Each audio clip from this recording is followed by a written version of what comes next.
Kekalahan Barcelona dari Atletico Madrid menyisakan kabar buruk untuk Barcelona. Barcelona kemungkinan akan kehilangan Gerard Piqué untuk sementara waktu karena mengalami cedera. Barcelona tumbang melawan Atletico Madrid di Jornada ke-10 Liga Spanyol. Bertanding di Stadion Wanda Metropolitano, Minggu 22 November 2020 dini hari WIB, Barcelona kalah atas Atletico Madrid dengan skor 1-0. Piqué yang main sebagai starter di laga itu tak bisa menuntaskan pertandingan. Beks berusia 33 tahun itu sudah ditarik keluar di menit ke-62 dan digantikan oleh Sergino Dest. Piqué harus meninggalkan pertandingan karena cedera lutut setelah bertabrakan dengan Angel Correa, yang kemudian jatuh di atas kaki beks Barcelona itu. Piqué terlihat kesakitan dan langsung mengangkat tangannya sebagai tanda minta diganti.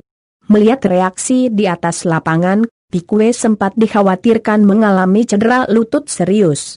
Namun, Barcelona kemudian merilis pernyataan bahwa lutut kanan Piqué kesleo. Bek tengah Barcelona itu menunggu tes lebih lanjut untuk memastikan tingkat cederanya setelah tabrakan dengan striker Atletico Carrillo memaksanya meninggalkan lapangan setelah 1 jam, demikian bunyi pernyataan Barcelona di situs resminya. Piqué akan menjalani pemeriksaan lebih lanjut pada hari Minggu 22 November 2020 waktu setempat.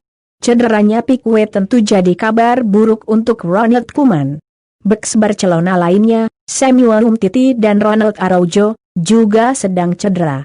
Beks tengah yang fit di tim utama Barcelona tinggal menyisakan Clement Lenglet.